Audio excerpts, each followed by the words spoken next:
नमस्कार विद्यार्थी मित्रांनो, इयत्ता 9वीच्या इतिहास सेशनमध्ये आपल्या सर्वांचं स्वागत. मित्रांनो, जर आपण या चॅनलवर नवीन असाल, आपले जर चॅनल सबस्क्राईब करायचं राहिलं असेल तर प्लीज सर्वांनी या चॅनलला सबस्क्राईब करा की जेणेकरून इतिहास विषयाच्या ज्या काही अभ्यासाबाबतचे डिटेल्स आहेत ते वेळोवेळी तुमच्यापर्यंत पोहोचवण्यासाठी हे सुलभ होईल.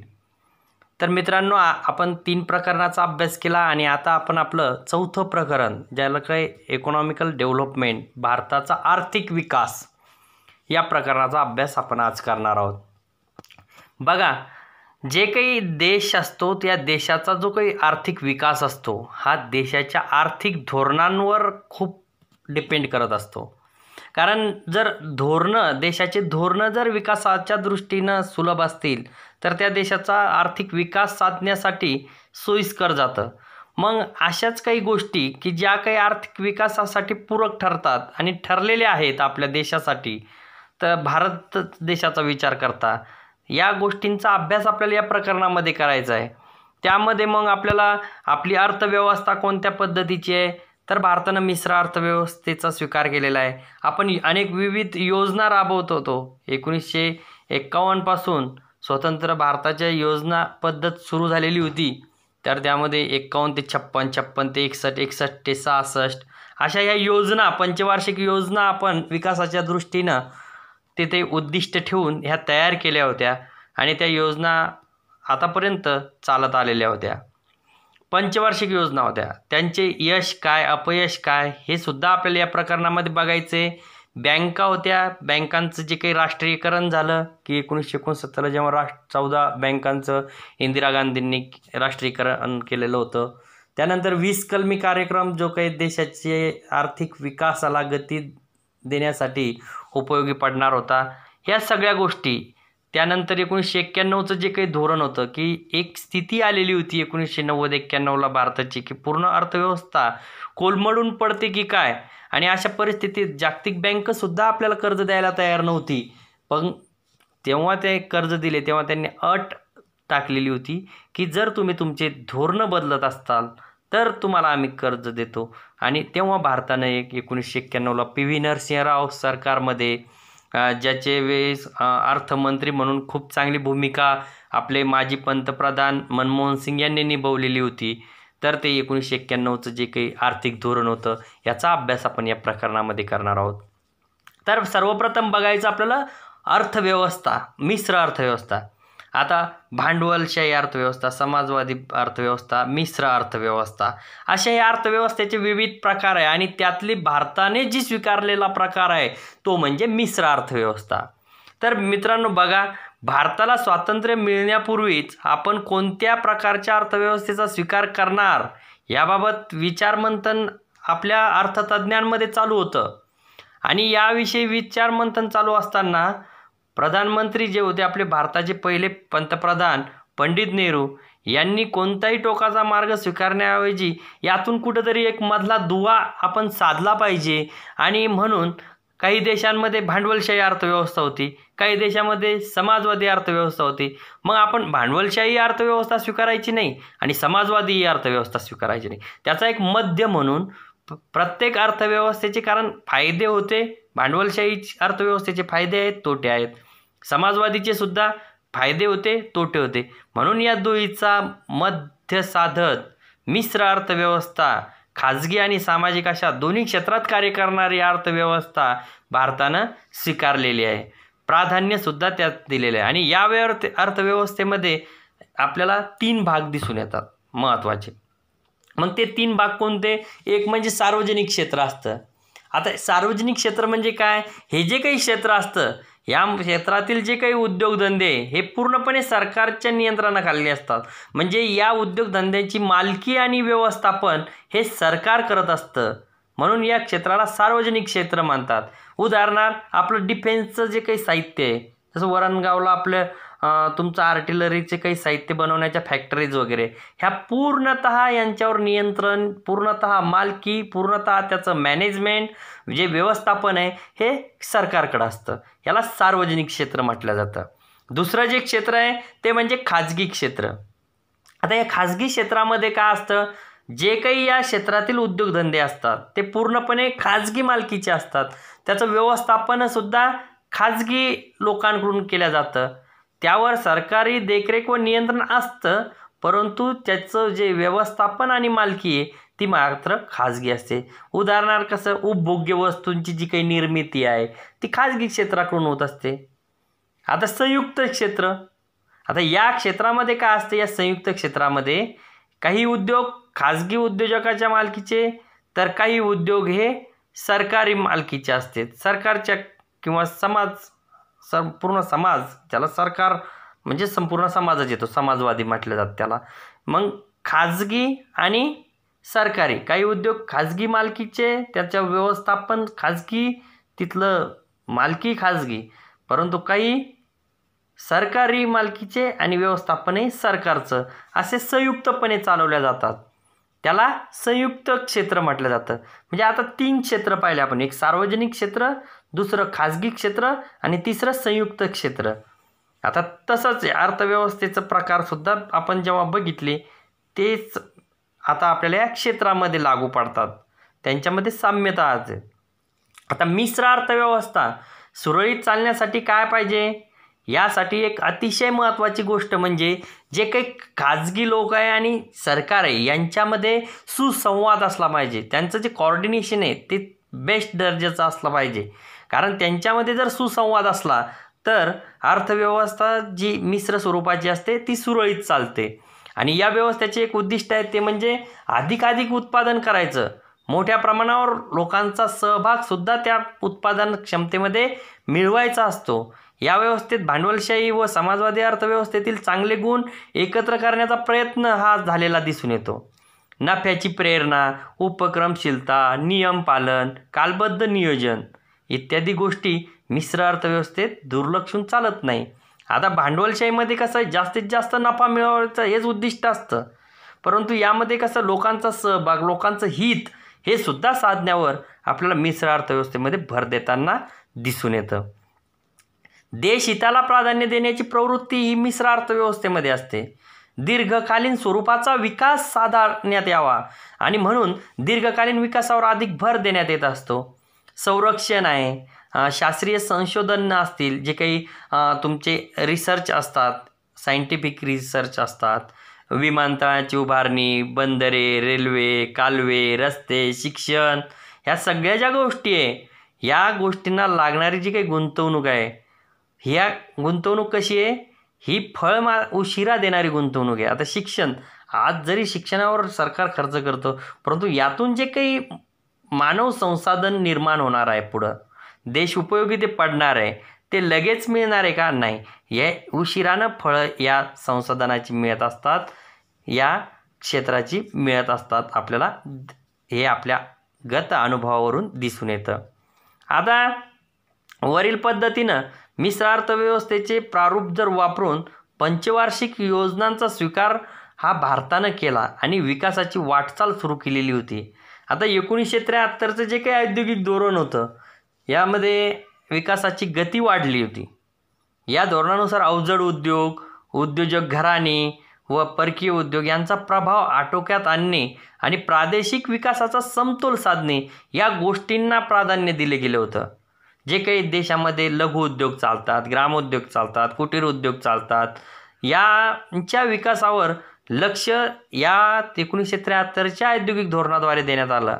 सहकार क्षेत्राकडे विशेष लक्ष देण्यास सुरुवात झाली आणि या दरम्यानच पंचवार्षिक योजना येत गेल्या. 1951 पासून भारत स्वतंत्र होईपर्यंत परकीय राजवटीने भारताचं पूर्ण शोषण केलेलं होतं. कारण अगदी जर 1526मध्ये बाबर आला, बाबरनं लुटून नेलं. मोहम्मद तुगलक असेल, याने 17 स्वाऱ्या मोहम्मद तुगलकांच्या झालेल्या आहे, मोहम्मद घोरीच्या झालेल्या आहे. म्हणजे या सगळ्या लोकांनी पूर्वी आपल्या देशाचं शोषण, आर्थिक शोषण खूप लयलूट केलेली. यांनी फक्त भारतातून संपत्ती मिळवणे हा एकमेव उद्दिष्ट या लोकांचं होतं. दारिद्र्य, बेकारी, लोकसंख्या वाढ, निकृष्ट दर्जाचं राहणीमान याकडे पूर्णतः या लोकांचं दुर्लक्ष झालेलं होतं. शेती व उद्योगधंदे यांची जी काही उत्पादन क्षमता होती ही अल्पच राहिली. ज्ञान, विज्ञान, तंत्रज्ञान या संबंधीसुद्धा देशाचं मागासलेपण तसंच राहिलं. ह्या सगळ्या समस्या देशासमोर होत्या आणि आता त्या समस्या सोडवायच्या म्हणजे एका विशिष्ट अशा योग्य आणि ज्यामधून विकास साधला जाईल अशा सक्षम अशा नियोजनाची त्यावेळेस गरज भारताला होती. म्हणजे 1950मध्ये भारत सरकारने नियोजन मंडळाची स्थापना केली आणि या नियोजन मंडळाचे अध्यक्ष हे पंतप्रधान होते. हे ते पदसिद्धच अध्यक्ष, कारण नियोजन मंडळाचे अध्यक्ष नेहमी पंतप्रधानच असतात. या मंडळाने काय केलं? कृषी आणि ग्रामीण विकास, संतुलित उद्योग, किमान जीवनमानाची तरतूद, लोकशाहीशी सुसंगत असा आर्थिक विकास, नियोजनाची आखणी, नुसती आखणी नियोजन करून चालणार नव्हतं, त्याचं योग्य अशी अंमलबजावणी त्या नियोजनाची होणं गरजेची होती. त्यामध्ये लोकांचा सहभाग मिळवणं गरजेचा होता. प्रत्येक व्यक्तीचा विकास साधणारी पंचवार्षिक योजना आता तयार करणं होतं आणि ही जी व्यक्तीचा विकास करणारी 5 वर्षाची योजना तयार केली, ह्या सगळ्या योजना म्हणजेच पंचवार्षिक योजना या नावाने ओळखल्या जातात. आता नियोजनाचं मूलभूत तत्त्व काय होतं? एखाद्या देशातील जी काही त्या ठिकाणी उपलब्ध साधन संपत्ती असते किंवा तेथील संसाधने असतात, यांचं जे काही प्रमाणशीर वाटप, तेथील मनुष्यबळाचं जे काही मानव संसाधन उपलब्ध आहे त्याचा योग्य वापर हा जनतेच्या गरजा भागवण्यासाठी झाला पाहिजे. हे सर्वमान्य तत्त्व, हे सर्वसामान्य नियोजनाचं पहिलं तत्त्व आहे. आता या योजना ज्या झाल्या पंचवार्षिक योजना, या योजनांची उद्दिष्ट काय होती? तर या योजनांची उद्दिष्ट मित्रांनो होती, पहिलं म्हणजे जे काही आपलं नॅशनल इन्कम आहे, राष्ट्रीय उत्पन्न आहे, या राष्ट्रीय उत्पन्नात आज जे राष्ट्रीय उत्पन्न आहे त्याच्यामध्ये वाढ घडवून आणायची होती. मूलभूत उद्योगधंदे जे आहेत त्या मूलभूत उद्योगधंद्यावर भर देऊन झपाट्याने उद्योगीकरण घडवून आणायचं होतं. अन्नधान्याच्या बाबतीत देशाला स्वातंत्र्य बनवायचं होतं, स्वावलंबी बनवायचं होतं. कृषी उत्पादनात जे काही कृषी उत्पादन होतं त्यात वाढ घडवून आणायची होती. वाढत्या प्रमाणावर लोकांना रोजगार निर्माण करून द्यायचा होता की जेणेकरून बेरोजगारी संपुष्टात येईल. मनुष्यबळाचा वापर पुरेपूर करायचा होता. प्राप्ती आणि संपत्ती यामध्ये जी काही विषमता, एक विषम अशी दरी निर्माण झालेली होती, ती दरी यामधून समूळ नष्ट करायची होती. वस्तूच्या किमती ज्या काही महागाईच्या स्वरूपात वाढत असतात त्या किमती स्थिर पातळीवर ठेवण्यासाठी प्रयत्न या योजनांच्या माध्यमातून करायचे होते. दारिद्र्य निवारण करून राहणीमान उंचावणे हे सुद्धा अतिशय महत्त्वाचं एक उद्दिष्ट होतं. सामाजिक सेवांचा विकास साधायचा होता आणि आर्थिक क्षेत्र जे आहेत ते स्वावलंबी करणे, हे सगळे आपल्याला उद्दिष्ट योजनांची दिसून येतात. म्हणजे भारताच्या आर्थिक नियोजनाची सर्वसाधारण जी काही उद्दिष्टे ठरवण्यात आलेली होती ती हे 10 उद्दिष्ट आपल्याला या ठिकाणी बघायला मिळतात. आणि मग या उद्दिष्ट साधण्यासाठी आता सुरू झाल्या त्या योजना, पंचवार्षिक योजना. आणि त्यातली पहिली पंचवार्षिक योजना म्हणजेच 1951 ते 56 या 5 वर्षाच्या काळात चाललेली ही योजना.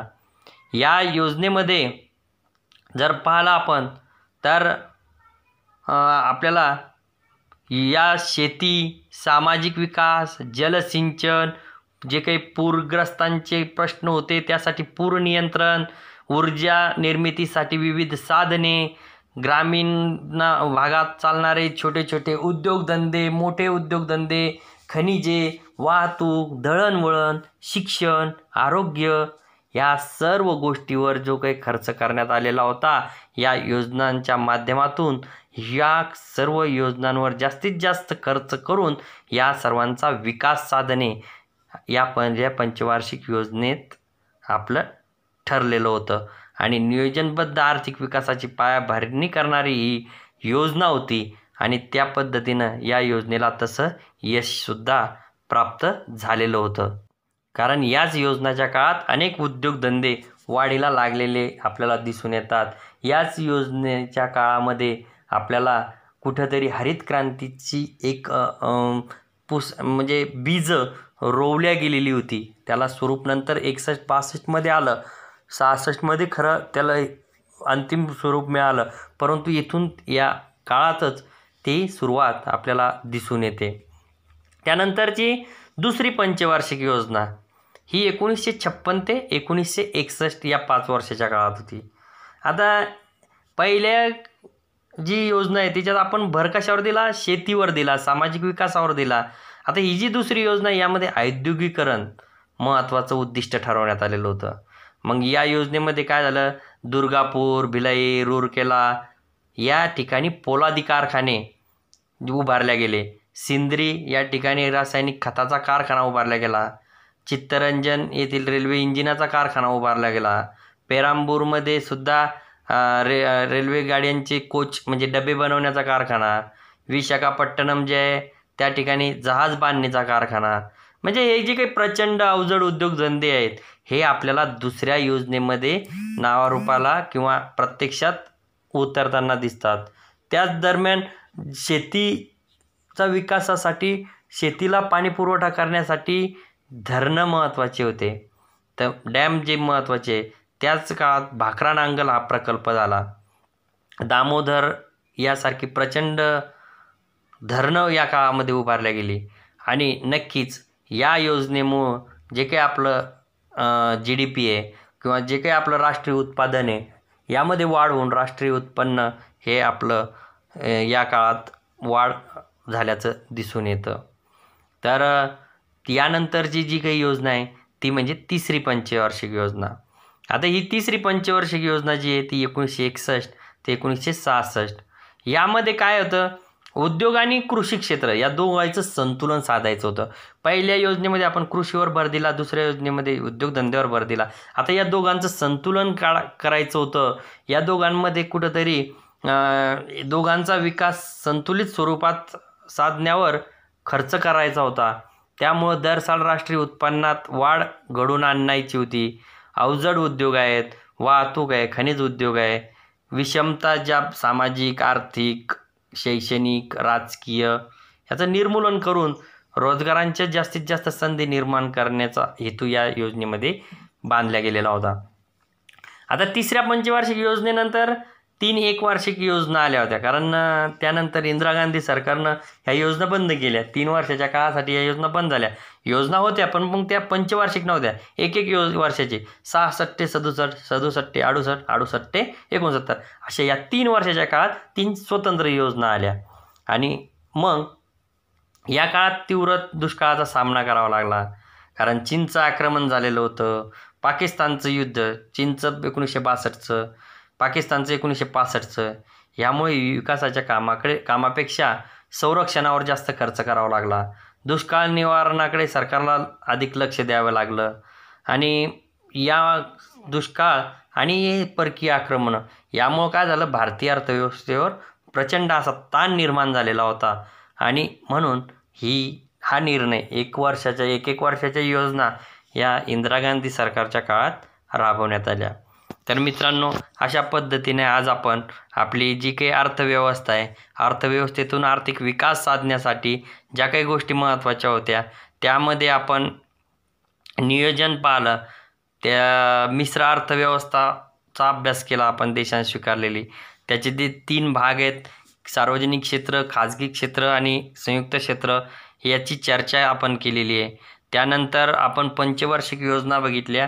त्यामध्ये पहिली योजना जी 51 ते 56 या काळात शेतीवर भर, दुसरी पंचवार्षिक योजना उद्योगधंद्यावर भर देणारी जी काही 1956 ते 1961च्या काळात चालली, आणि तिसरी पंचवार्षिक योजना जी 1961 ते 1966पर्यंत चालली. 66पासून 3 ज्या योजना होत्या त्या एक वार्षिक होत्या.